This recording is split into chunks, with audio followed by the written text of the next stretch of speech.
Bago hong palusot at escape, actually nga escape route ang tawag. Yung kanilang tatahaking mga congressman na ito. Kasi naipit na po sila para na ho silang tanga ngayon eh. Ipit na ho sila sa mga nangyayari. Dahil sa ginagawa nilang alam mo naman kasi sabi nga ni pangalan nito ni Congressman Marcoleta, sabi nga ni Congressman Marcoleta, ito kasi mga kasamahan niya abuga-abugaduhan. Marami po kasi diyan abuga-abugaduhan eh.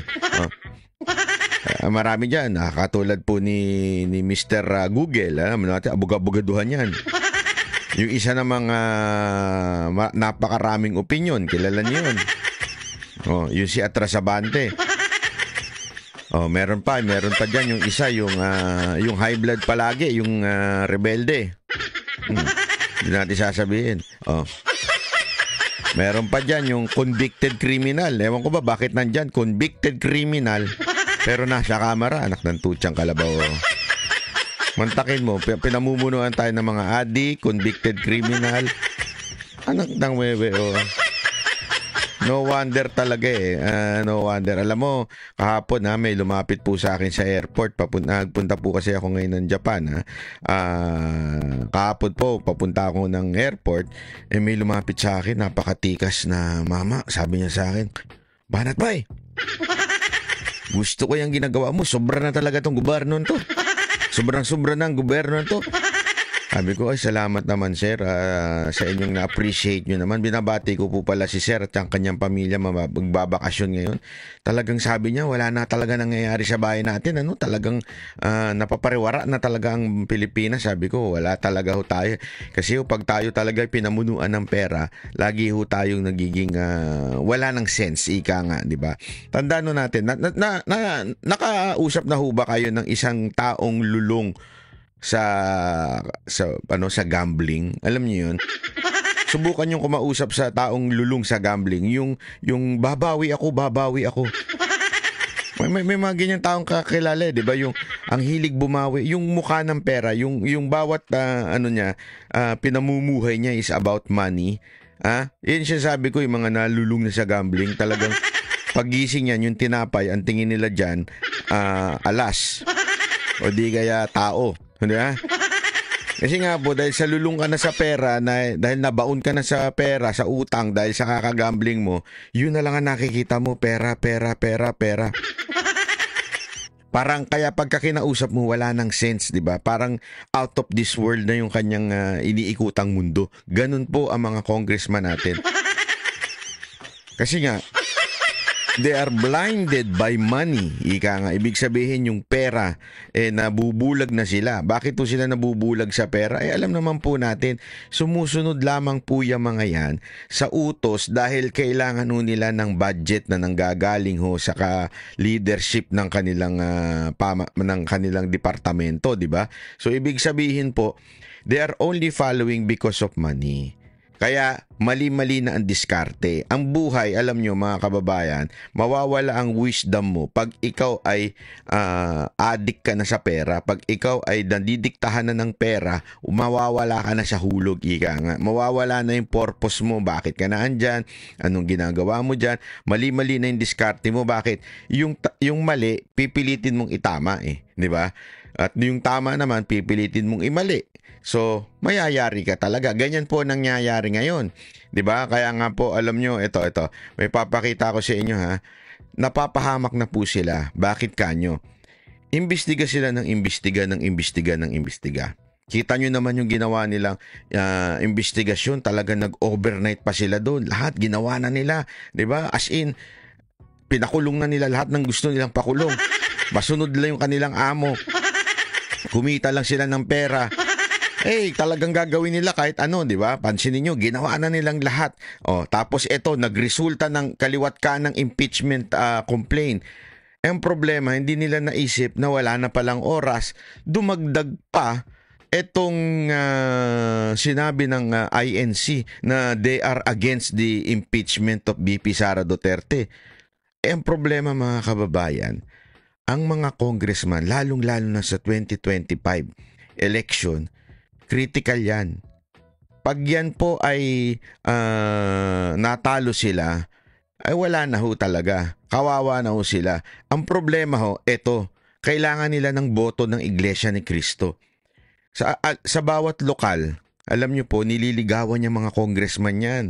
Lahat po ng local government official, nililigawan ng mga lokal para po sila ay manalo. Ang laking boto po nun. Black voting po kasi yung Iglesia ni Cristo. Talagang pagka ikaw nilagay niya, itong lokal na to. Minsan, ngari, 3 o ilang lokal lang naando na sa bawat distrito. Pag yan sinabi, ito si congressman, siya aboto ninyo. Naku po, sigurado panalo ka na. Di ba? Ganun talaga ang power ng Iglesia ni Cristo. Kaya ngayon, nung nagsalita silang, ayaw namin yan. Patay tayo, bata tayo. So, Chua, bilang na oras mo.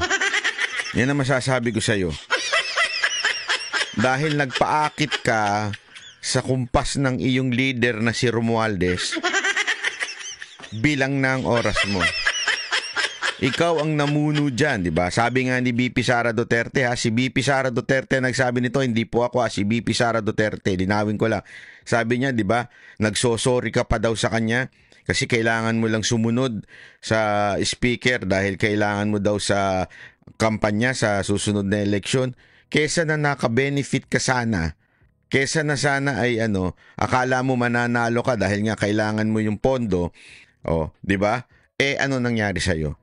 Ngayon, hindi ka pa i-endorso ng Iglesia ni Cristo kung magkakabulilyaso, kung susunod ka sa utos ng iyong leader na i-impeach o ipagpatuloy ang impeachment na yan, baka hindi ka na suportahan o di yari ka ngayon lalo. Di ba ho? Sa bagay, pinabayaan naman ninyo yung Maynila. So you deserve it, di ba? Di ba? Yan ang totoo. You deserve it. Sana nga dyan sa District 3 sa Maynila, sana straight kayo dyan. Straight ba? Straight. Anong straight? Hindi yung karsada, straight ba? Yung diretso ba? Diretso. Diretso ba yung danan ba? Di ba? Mag-straight kayo, your best choice. So kayo, mga kababayan, kahit OFW kayo, wala kayo sa Maynila. Pag meron kayong kamag-anak sa Maynila, sabihan nyo yung mga kamag-anak nyo, straight tayo straight, your best choice. Pag hindi your best choice ang iboboto ninyo, hindi namin kayo padala ng pamasko ninyo dyan, Dapat straight kayo. Hindi, alam nyo, kasi wala mangyayari. Kita nyo naman, pabagsak na ng pagbagsak ang Maynila, ang dumi na. Kanina may balita ako napanood, yung Divisoria, ang dumi-dumi na, grabe. Dati nung panahon ni Isko, ang linis-linis nun. Ngayon, ang dumi-dumi na ng Divisoria. Dahil pinabayaan ng Team Lacuna ang Maynila. Kaya nga ibalik natin yung Team Isko. Pag ang ibabalik lang natin si Isko, mga kababayan, maraming hindi mapapatupad si Yorme. Mahihirapan po, struggle pa yan. Kasi alam mo naman, kailangan ng mga ordinansa dyan, kailangan na approval ng mga konsehal, tapos pinamumuno ang konsehal, vice mayor. So kung hindi nyo iboboto yung entire Yorme's choice, mahihirapan at mabagal. Baka hindi maging, alam naman natin, maaayos pa rin ni Yorme yan, pero baka hindi mabilis kilos yan. Bakit? Kailangan niya yung cooperation ng bawat isa. Kaya kailangan na niya yung konsihal na kasundo niya, yung lalong-lalo niya sa District 3, Balita ko, marami daw nanonood sa District 3 kay Banatbay, Oy, pakisuporta naman po si Madam Mocha Uson. Kung gusto niyang tunay na serbisyo, eto masasabi ko sa inyo, para kayo nagkaroon talaga ng alipin dyan, alila as in, tutulungan kayo kasi grabe magtrabaho si Mocha Uson. Mantakin nyo, si Banatbay, namamasyal sa Japan. Hindi naman, iniinggit lang natin si Mocha. Pero si Mocha naandyan sa inyo. Naandyan sa inyo, nagsisilbi pa hanggang ngayon. Habol na lang siya during Christmas na. Pero habang ngayon, wala, nandiyan siya nagsisilbi. Ganyan, nakapaka-servanthood niya ni Mocha Uson. So iboto niya yan. At siyempre iboto niyo na rin yung vice mayor ni Yorme, 'di ba? Si Atienza. Kasama na rin yung congressman niya sa District 3. Importante yan, tanggalin niyo na si Chua. Walang ginagawa ko, hindi kumahol lang kumahol. Ibig sabihin, magsalita ng laban lamang kay BP Sara Duterte, ha? O ito, panoorin ninyo kung paano magpapalusot ang mga congressman natin, ha? Panoorin ninyo. Tingnan nyo ngayon, ipit na sila. Mantakin mo, araw-araw nilang binanatan si BP Sara Duterte, tapos biglang sabi ng INC, tigil nyo yan. Tigil nyo yung impeachment na yan. Ngayon, naghahanap na sila ng palusot. Di ba? Nag-emergency meeting sa Malacanang. Naghahanap na sila ng palusot. Paano ba natin ito may titigil na hindi tayo mapapaya at magmumukhang tanga? Sabi naman nung bubuit ko dun sa Malacanang, eh matagal na kayo mukhang tanga. Hindi nyo ba napapansin? Ngayon nyo lang na-realize? Hindi kasi, nag-usap-usap sila dun eh, sabi dun. Mr. President, paano ba to? Ha? Paano ba to sinunod namin yung aming boss? Banatan ng banatan si BP Sara Duterte. Tapos ngayon, mantakin mo biglang nagsalita ang INC. Kailangan namin ng boto ng INC. Anong nang gagawin namin? Ano sa tingin nyo ng sagot ni Pangulong Marcos?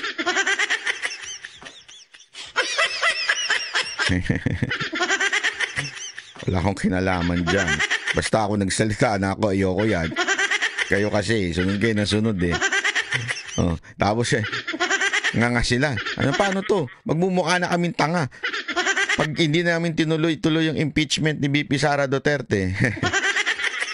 Sabi ng bibit ko, sumingit yung bibit ko eh. Maliit lang yun, maliit lang. Sabi naman talaga kayong tanga. Tanga naman talaga kayo noon pa. O, eto, palusot nila ha. Nangangamba ang ilang kongresista na baka kapos na sa oras para talakayin ang mga impeachment complaint laban kay Vice President Sara Duterte. Bukod sa Christmas break, malapit nang magsimula ang kampanya para sa election 2025. Nangyari kayo ngayon. Nakatutok si Tina Panganiban Perez.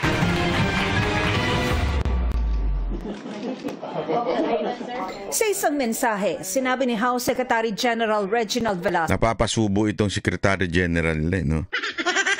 Shit, nautusan lang ito magsalita eh.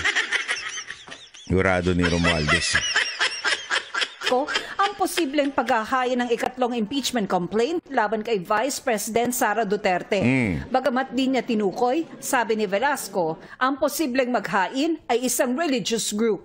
Pero ngayon pa lang, nangangamba na ang ilang kongresista na baka kapos na sa oras para sa impeachment.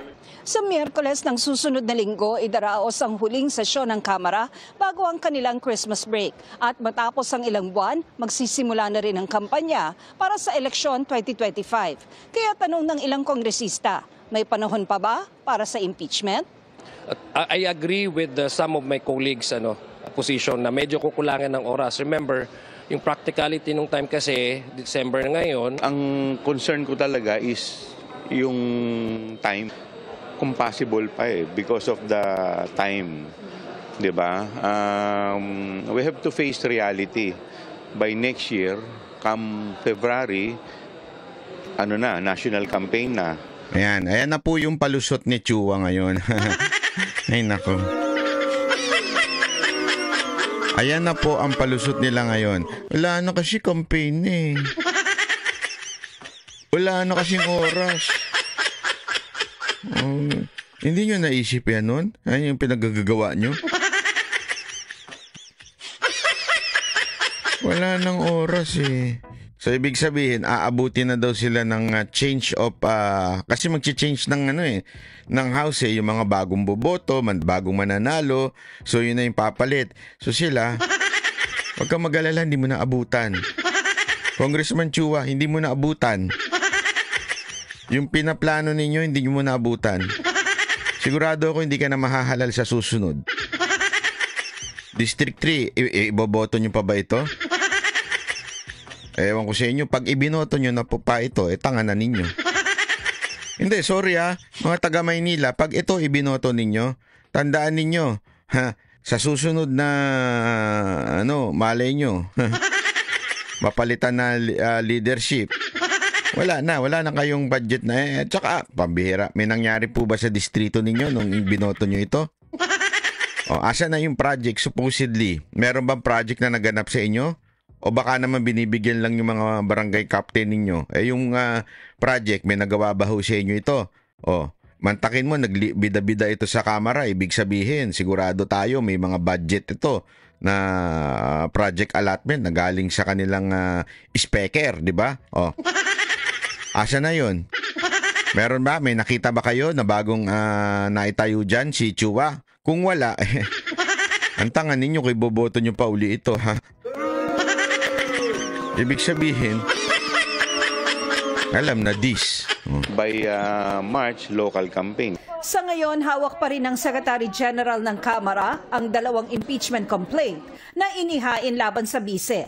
Panawagan ng Makabayan Bloc na nag-endorso at nangangalap ng pirma para sa pangalawang impeachment complaint, bigyan ng pagkakataon ang impeachment. Panawagan natin, Mr. Chair, na i-honor ang pagkilos ng mamamayan. Yan, yari kayo ngayon. Ha?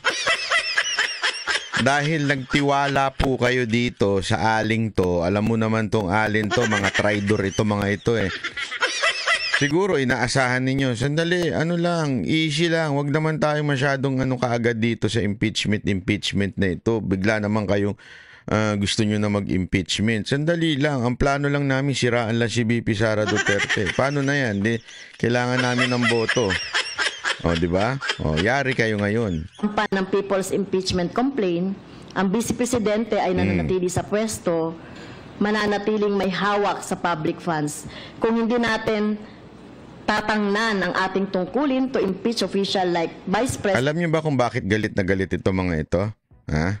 Kasi nga po mga kababayan, ito mga kabayan Black, matagal na kung gustong matanggal ni VP Sara Duterte to sa Kamara kasi naniniwala si VP Sara Duterte na dito nang gagaling ang pondo ng kanilang grupo. Alam naman natin kung ano yung grupo nila, di ba? Alam po natin kung saan nadadala yan. Oh, so ibig sabihin po mga kababayan, kaya galit na galit, matagal na galit si VP Sara Duterte. Mayor pa lang po siya ng Davao, galit na ito sa grupo ng mga sumusuporta doon sa mga mga rebelde nila doon sa Davao. Kaya ngayon, eto bumabawi ito mga ito. Oh, kaya sila namumuno para talaga magantihan ho nila si VP Sara Duterte. Ngayon, nakipagkasundo sila siguro malamang allegedly doon sa leadership ng Kamara. O sige, kami ng tirador ninyo, kami ng bahala sa lahat. O, basta kami na magdidiin dyan. O, sakyan nyo lang kami. O, yan, sinakyan ngayon ng Kamara. O, pamumuno nito ni Chua. O, kumantakin nyo.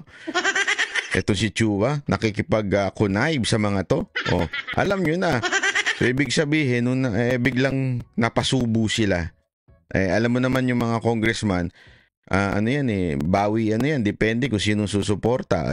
Sinuportahan ng Kamara itong So bumabawi sila ngayon, di ba? O ano nangyari? Hindi na nila mabawi, patay ka ngayon. Yan ang problema sa inyo kasi bida-bida kayo na ibinigay sa atin ng konstitusyon. Hinihingan pa namin ng reaksyon ng bise kaugnay rito. Para sa GMA Integrated News, Tina Panganiban Perez, nakatutok. 24 oras. Ngayon na, sinasabi ko na. Yari kayo ngayon, di ba? Patay. So, hanap-hanap na kayo na lusot ngayon kung anong sasabihin ninyo para po, hindi matuloy yan. So, sinasabi nila ngayon, wala na oras, mag-e-election na, di ba? Yari kayo ngayon. Patay talaga kayo. Pahiya kayo ngayon. Yan ang nangyayari sa inyo dahil sa mali ang motibo ninyo. Oh. Bakit ko kanyo nasabing mali motibo? Gusto nyo hubang malaman kung bakit ko nasabing mali ang motibo nila? Ha? Gusto nyo malaman? Oh, ito, papakita ko ha. Ay, sadali. Ano yung ba't naman tayo? Yun. Sorry naman. Oh, yung internet ko. Yun. Oh, eto na. Pakita ko sa inyo ha. Ito dapat kasi, tingnan nyo ito ha, papakita ko sa inyo. O, panoorin nyo. Kinumpirma ng Philippines. Ay, hindi. Tama. Yan. Kinumpirma ng Philippine Statistics Authority na walang record ang mahigit 400 pangalang tumanggap ng confidential funds mula sa DepEd sa ilalim ni Vice President Sara Duterte. Ilang bagong resibo pa ang kinwestiyon ng mga kongresista dahil sa hindi magkakatugmang pangalan at pirma. At nakatutok si Jonathan Andal.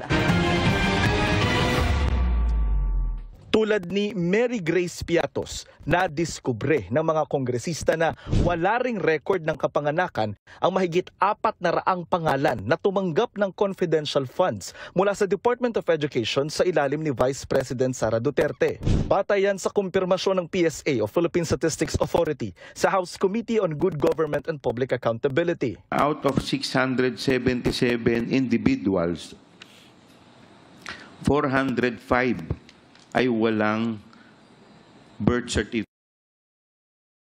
Ang record sa birth certificate o pwede nating sabihin na non-existent. Ang ibang pangalan may record sa PSA pero maraming kapangalan. Kasama sa walang birth record ang isang Kokoy Villamin na tumanggap ng confidential funds. Alam mo, maganda siguro. Hindi, ako suggestion ko dito sa Kamara dahil since pinaninindigan nyo na yung katangahan ninyo na ibulgar ang mga pangalan ng supposedly na mga spy na mga nakakatanggap ng intel funds. Hindi kasi mga kaibigan, ibalik ko natin sa tamang pananaw ito. Ito ay confidential funds, intel funds. Ginagamit po ito para labanan yung insurgency. Bakit kanyo? Yung sa DepEd. Alam naman natin ang mga nag-iimbestiga dyan ay yung mga kumakalaban po sa mga NPA na ini-impluwensya nila yung mga schools. Baka sabihin ng iba dyan, di ba pang college lang naman yun? Hindi ho. Tandaan ninyo may mga schools na penetrate na ho nila since mula sa pagka-elementary, penetrate na ho nila yung mga schools. Kaya nga di ba may mga school na pinasara dahil etong school na to pinamumunuan ng mga NPA. Yan, ganyan nung katindi ito mga animal na ho na ito. So ibig ko lamang pong sabihin, kailangan po ng mga spy dyan, kailangan po ng intel funds dyan, confidential funds. Ibig sabihin yung mga hindi mabubulgar na budget na inilalabas. Kasi in the first place, kung wala pala naman pala kayong tiwala, di sana hindi nyo na lang ibinigay yan. The confidential funds is like saying, eto ang budget nyo. Confidential yan. Kung saan man nyo gagamitin yan, may tiwala kami para gamitin nyo labanan ang mga NPA, labanan itong mga komunista, labanan itong mga insurgents na ito. Sa DepEd ito, sa OBP ito, sa Office of the President ito. So, yung pipirma, hindi pwedeng magpakilala. Kung gusto nyo, sagarin nyo na yung katangahan, humingi na rin kayo ng picture. Ipahamak nyo na yung mga tumatanggap na mga spy, mga tumatanggap ng intel funds at saka ng confidential funds. Anyway, tanga naman na kayo. Sagad-sagarin nyo na. Hingin nyo na rin yung picture, hingin nyo na rin yung ID, hingin nyo na rin pati address para matunto ng mga NPA. Naintindihan natin ibig sabihin yan. Yan nga po ang purpose niyan. Ang purpose niyan para mapigilan yung paglaganap ng NPA. Kayo naman, sige, hingi kayo ng hingi ng mga gusto niya. Siyempre, normal po, yung mga pangalan na yan ay mga, mga AKA yan, parang Alabanat ba yan? Mga nagtatago. Although ako, hindi naman po ako nagtatago, pero yan po ang purpose niyan. Tapos kayo naman, hala, sige, anong bang pangalan nito? Ano ba pati? Mantakin mo, alam mo na nagtatago yung mga tao na yan. Alam mong fake yung pangalan nila, mga alias lang yan. Pupunta ka ngayon dun sa PSA para tanungin, meron po bang address ito o birth certificate itong alias na ito? Kung ako sa PSA, binatuhan ko kayo isa-isa Gago pala kayo, alam ninyong alias yan, tas pahahanap nyo sa amin yung birth certificate niyan. Siyempre, hindi nila magawa yun, mga congressman yan. Pero ngayon pa man, ganun ho sila kahina ang kokote. Office of the Vice President, pero magkaiba ang pirma sa mga resibo. May bagong mga resibo rin kinwestiyon ng mga kongresista. Si Alice Crescencio, nakapangalan sa 3 resibo pero magkakaiba ang pirma at address. Sina Sally at Sheila, magkaiba ang pangalan pero pareho ang pirma. Medyo kalokohan na po ito. Ay itong mga taga-pirma o tagagawa nitong mga ARs na ito ay hindi coordinated. And because of this, Mr. Chair, I believe that this receipt was again merely fabricated. Nilista naman ng mga kongresista ang mga nakita nilang pwedeng ikaso sa mga sangkot sa nakalipas na 7 pagdinig ng komite, gaya ng technical malversation, bribery, corruption of public officer, falsification of documents, perjury, at ang pinakamabigat, plunder o pandarambong. Kapag hinanap sa iyo kung nasaan yung funds or saan napunta at wala kang masagot, the law presumes na binulsa mo. Given the amount we're talking about here, mali kayo doon, mga kababayan. Itong congressman na ito, sabit-sabit din sinasabi. Pag hindi mapaliwanag at ano yung masagot, ibig sabihin binulsa mo, hindi ganun. Not necessary. You know why? Tanungin ko kayo. Yung mga budget ninyo, matagal na namin pinabubuksan, binulsa nyo? Di ba? Yung budget ng confidential funds ng Office of the President, matagal na rin tinatanong ng taong bayan, asa na yun, saan ginamit yun? Binulsa ni ba ni Marcos yun?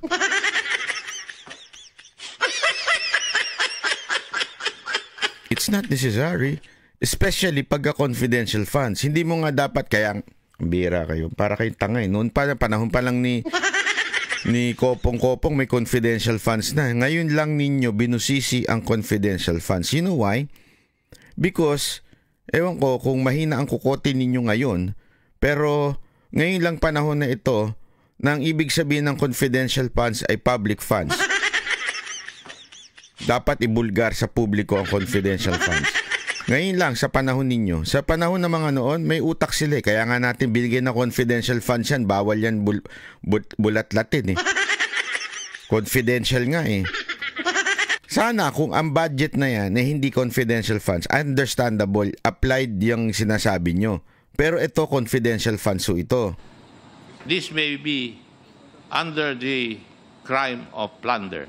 612.5 million pesos na confidential funds ang hinahanap ng mga mambabatas kung saan ginastos. Sa ngayon, makaraan ng 8 pagdinig, tinatapos na muna ng komite ang investigasyon nila sa confidential funds ni VP Sara. Ito'y para bigyang daan muna ang impeachment laban sa bise na confidential funds din ang tinutumbok.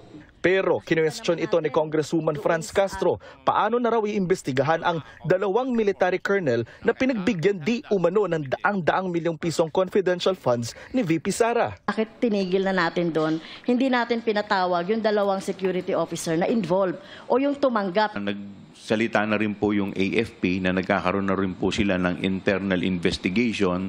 Wala rin po akong tiwala na magkakaroon ng partial. Wala ka naman talagang tiwala kahit kanino eh. 'Di ba, madam? Yun ang totoo. Wala kang tiwala. Hindi ko nga maintindihan. Tumatakbo pa kayo, nakikisali pa kayo sa gobyerno. Wala naman tiwala yung grupo nyo sa gobyerno. 'Di ba? Kaya nga ito, tanungin ko kayo, madam. Bakit yung grupo ninyo, CPP, NPA, NDF, bakit may NPA doon? Yung New People's Army humahawak ng armas. Bakit kanyo may ganun? Kasi nga, wala po kayong tiwala sa uniform personnel ng Pilipinas.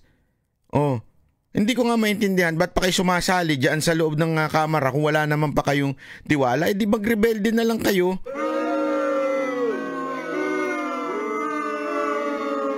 Ang hindi ko lang maintindihan, etong kamera, dapat hindi na pinapayagan itong mga grupo na ito eh. Investigation patungo doon dahil alam naman natin, tauhan nila yung involved. Sinusubukan pa naming makuha ang panig ng BISE at ng AFP.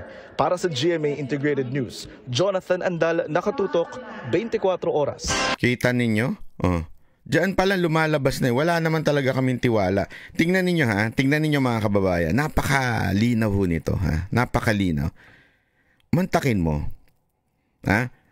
Nung dumating na ang reporting sa AFP, ibig sabihin umabot na, binigay yung confidential funds sa 2 kernel o 2 AFP member. Ibig sabihin, Army, ibig sabihin Armed Forces of the Philippines, not Army, Armed Forces of the Philippines. Dumating na yung confidential funds. Biglang tumigil ang kamera, sabi, sandali, sila na bahala dyan kasi sa AFP yan eh. So, kita nyo na. And that's the very purpose of confidential funds. 'Di ba? Tingnan nyo ha. Ang simple-simple, ang tagal nang sinabi ng Chief of Staff ni VP Sara Duterte At saka nung nag-o-audit sa kanila, Sir, mga ma'am, dito po namin, Your Honor, Mr. Chair, binibigay sa kernel na ito, dito sa AFP member na ito, yung confidential funds kasi gagamitin nila yon. Ano ginawa nila? 'Di ba? Yung isang ali doon, ginipit nila. Bakit hindi ikaw? Bakit hindi ikaw? Bakit hindi ikaw? Hanggang na-contempt na siya. Pero nung eventually, nahimasmasan to mga animal na mga congressman na ito, di ba? O ito, sa AFP pala, wag na nating galawin yan kasi confidential yan. Gago pala kayo talaga. From the very start, yan ang sinasabi ni VP Sara Duterte, this is a confidential funds. Hindi ko ibubulgar o isisiwalat yung mga spy na, tignan ninyo ha, sino humawak? Army din. Ibig sabihin, AFP din. Diba? Mga sundalo din ang humawak nung pera na yun. Doon din pinagkatiwala. Diba? Doon nga lang, sa ilalim ng Office of the Vice President. Ibig sabihin, hindi ito hinawakan ng sibilyan para gastusin sa sarili nilang pangangailangan o sa sarili nilang interes. Ibinigay din pala doon sa mga kernel na yun na kung saan meron silang mga unit doon na pumupugsa dito sa mga rebelde na ito. Tapos biglang sasabihin ngayon ng kamera, sila na hong bahala dyan. May tiwala na ho kami dyan. Tanga pala talaga kayo.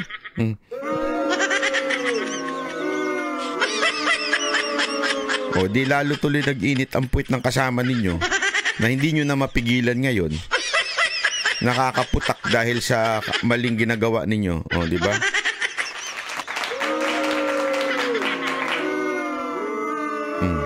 Pahiya kayo ngayon. Hindi nyo napansin? Napahiya kayo ngayon sa ginagawa ninyo. Yung pala, ganun din ang konklusyon ninyo. Confidential funds yan. Hayaan nyo na ang AFP mag-imbestiga dyan. Tanga talaga ang pot. Gusto ko kayong tuktukan isa-isa eh. Alam nyo yun? Yun din pala ang konklusyon ninyo. Sana nung una pa bago pa nagkagulo-gulo. O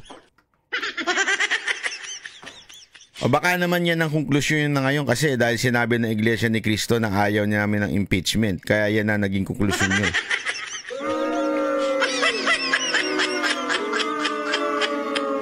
Hay nako. Anyway, ganyan ho talaga ang ating mga mambabatas. Wala ho talaga sa hulog. Buti na lang at itong ating Vice Presidente hindi bumigay. Yan ang importante. Kasi kahit anong pressure sa kanila, bakit ko sasabihin? In the law, confidential funds, sabi nga, Nino, mismo yung mga hindi ho ito kakampi ni VP Sara Duterte, hindi ho ito mga maka Duterte sinabi Nino sino ba ito? Si Conchita, nakalimutan ko na kung ano yung apelido nun eh. Basta isa ombudsman, dalawang ombudsman, yung present at saka yung past ombudsman, at kahit po yung nasa COA na si Rowena Guanzon sinasabi, kang confidential funds, wala talaga resibo yan. Confidential nga yan eh. Yun ang pinakapunot dulo na sinasabi nila. Hindi dapat yan inuungkat dahil confidential funds yan. By definition, hindi dapat yan pinakikialaman, hindi dapat yan pinag-uusapan. Kaya nga hindi pinag-uusapan ng pinakamalaking confidential funds eh. Alam nyo kung saan yun? Office of the Office of the President. 4.5 billion ang mahigit kumulang na kung hindi ako nagkakamali na confidential funds po ng Office of the President. Ayan sandali, ayan Pinakamalaki sa kasaysayan ang nagastos. Ito, papakita ko lang para mabilis. Ito, sorry. Pinakamalaki sa kasaysayan ang nagastos ng gobyerno noong 2023 para sa Confidential at Intelligence Fund ayon sa Commission on Audit. Umabot yan sa mahigit 10 bilyong piso. Kung ano-anong ahensya ang nabigyan ng pondo, hinimay sa pagtutok ni Maki Pulido. Para sa taong 2023, mahigit 10 billion pesos ang naging confidential and intelligence expenses ng gobyerno. Base sa datos ng COA, ito ang unang pagkakataon sa kasaysayan na lumampas sa 10 billion pesos ang nagastos na confidential and intelligence funds. Sa halagang mahigit 10 billion pesos, higit 4.4 billion pesos ang confidential expenses habang mahigit 6 billion pesos ang intelligence expenses. Sa confidential expenses, pinakamalaki ang Office of the President sa higit 2.2 billion pesos. 375 million pesos naman ang confidential expenses ng Office of the Vice President. Pero meron ding ginastos na confidential funds ng ibang opisina at ahensya ng ehekutibo. 522 million pesos ang ginastos ng Office of the Secretary of 5 million pesos na billion pesos ang confidential expenses habang mahigit 6 billion pesos ang intelligence expenses. Sa confidential expenses, pinakamalaki ang Office of the President sa higit 2.2 billion pesos. Ayan, confidential. Wala pa intelligence funds. 375 million pesos naman ang confidential expenses ng Office of Department of Justice Executive Offices. Umabot ng halos 800 million. Ayan o. Kita nyo. Ayan o. Ang laki, di ba? So, ibig lamang po sabihin, mga kababayan, hindi naman natin sinasabing, hindi ako nagsasabi na hindi dapat binigyan ng Office of the President ng confidential funds. Hindi ho. Dapat pa rin bigyan. Kasi iyan na ginagamit for national security. Alam naman po natin yan. Dapat Office of the President, Office of the Vice President, siyempre AFP o DepEd, importante din po yan. Kasi sila ho yung pinapasukan ng mga lintik na mga terorista, di ba? Kaya nga dapat yan ho'y talagang hindi natin binibusisi. Unless maging bawal na ho yan sa ating konstitusyon. Maging bawal na po yan sa ating batas. Wala nang confidential funds hanggang hayaan na natin mamalagi itong mga demonyong terorista na ito. Unless ganun ang gusto ninyo. Pwede rin naman. Pero hanggang meron yan sa batas natin, hindi dapat pinakikialaman yan. Wala mga tarantado ito, mga ilang mambabatas natin diba? Buti na lang talaga si VP Sara Duterte hindi niya nilalaglag yung AFP, yung mga totoong pangalan ng mga pinagbigyan ng laban dito sa insurgents na ito. Ganun yung ating. Kaya nga wini-welcome niya itong impeachment panoorin. Para kay Vice President Sara Duterte, mabuti na rin at naihain na ang 2 impeachment complaint laban sa kanya para masagot na raw niya ang mga inaakusa sa kanya. Sa ganitong paraan, hindi na rin daw madadamay pa ang kanyang mga tauhan. Sinagot din niya kung makakapunta sa susunod na investigasyon ng NBI sa pagtutok ni Argil Relator ng GMA Regional TV. I welcome that finally na-file na yung impeachment case na sinasabi nilang i-file nila since last year pa. Yan ang reaksyon ni Vice President Sara Duterte matapos ang paghain ng 2 impeachment complaint laban sa kanya sa Kamara. So, okay din yung impeachment case dahil ako lang yung ang tinitira nun, ako lang ang iniimbestigahan nun, ako lang ang inaatake ng impeachment case. Hindi nakasali yung mga kasamahan ko sa Office of the Vice President and yung mga dati kong kasama sa Department of Education. Masagot na ng final kung... Yan naman po ang motibo ni VP Sara Duterte. Masyado lang niyang kasing pinotektahan at mahal yung kanyang mga kagrupo.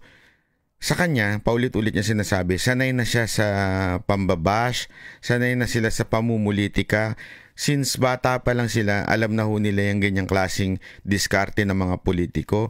Sanay na ho sila sa mga nagbabalimbingang mga politiko. Sanay na ho sila. Ang kanya, yung mga tauhan niya, spare them. Akin ito Diba? Same thing na sinasabi ng kanyang tatay, akin ito. Yun na nga, kaya nga sabi niya, mas okay na ito. At least nandun na sa impeachment, ako na ngayon ang pinaka uusigin. Okay yan sa akin. Walang problema yan. Ano yung mga inaakusa nila sa akin? Kasama sa grounds ng impeachment complaint ang kinukwestyong paggamit ng confidential funds ng Office of the Vice President at ng DepEd. Pati na ang mga sinasabing naging banta ni VP Sara laban kay Pangulong Marcos, First Lady Liza Marcos at House Speaker Martin Romualdez. Ang paghain ng reklamo, itinuloy sa kabila ng nauna ng pahayag ni Pangulong Marcos laban dyan.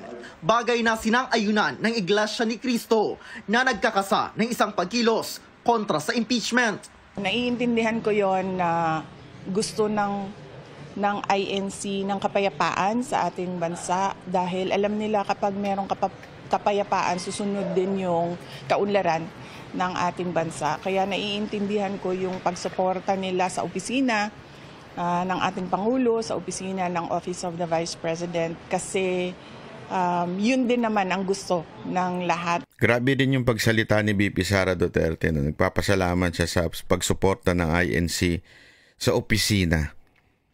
Hindi isa kanya. Diba? Ang ganda nun Ang ganda nung bitaw na yun Opisina ng Vice of the President. Kasi hindi mo tinitingnan yun as a support to the person but to the office. Diba? Yan pati nga sabi niya, ulitin natin Opisina ng ating Pangulo, sa opisina ng Office of the Vice President kasi yun din naman ang gusto ng lahat ng mga kababayan natin na merong kapayapaan at merong tuloy. Hindi lahat. Madam, I'm sorry, I beg to disagree. Hindi lahat. Yung mga komunista sa Kamara, ayaw nila ng kapayapaan. Gusto nila yung pananakot ng mga kasamahan nila.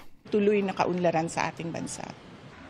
Sa pagtatapos ng pagdinig ng House Committee on Good Governance and Public Accountability tungkol sa confidential funds ng Department of Education at Office of the Vice President, sabi ni Duterte, makakahinga na ng maluwag ang staff ng dalawang opisina.